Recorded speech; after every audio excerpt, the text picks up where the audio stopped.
Hello, today we'll take a look at Proverbs 7, an interesting proverb because it's one continuous narrative from beginning to end. It says, "My son, keep my words and treasure my commandments within you. Keep my commandments and live, and my teachings as the apple of your eye. Bind them on your fingers and write them on the tablet of your heart. Say to wisdom, you are my sister, and call understanding your intimate friend, that they may keep you from the adulteress, from the foreigner who flatters with her words." So here's this warning to stay away from the adulteress, yet the real adulteress are the idols in our heart and wandering from the path of God, being deceived and being lured away by the things within my own heart at times, or the things in the world, the things that are deceptive, that tend to get us off just a little bit, and before we know it, we've gone off the path too far. It continues after that.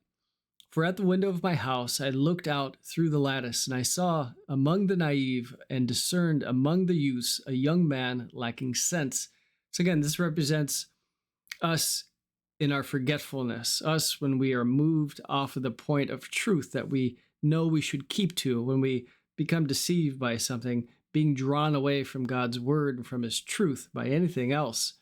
It says, "Passing through the street near her corner, and he takes the way to her house in the twilight, in the evening, in the middle of the night, and in the darkness. And behold, a woman comes to meet him, dressed as a harlot and cunning of heart."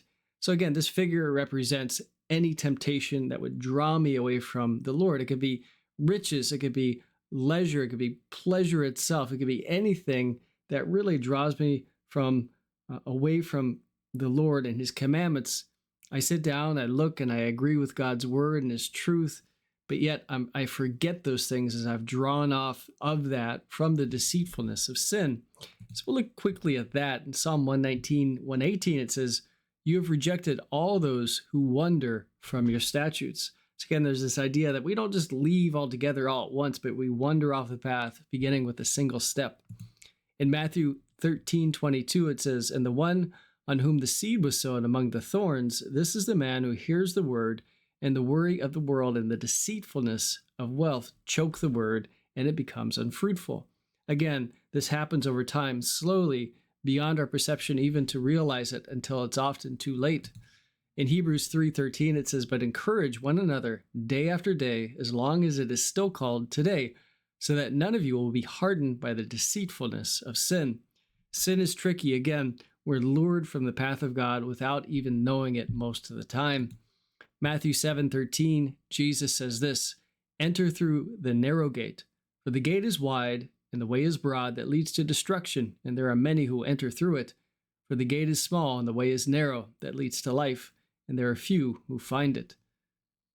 So we have this idea again that we can wander off the path. And so again, this is why in the Proverbs it tells us that we are to keep the Lord's teaching as the apple of our eye, to see it as precious.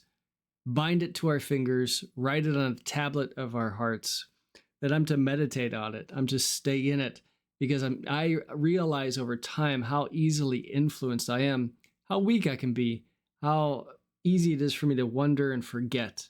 And so it's a constant reminder to us to stay near the Lord and near his word. Take care.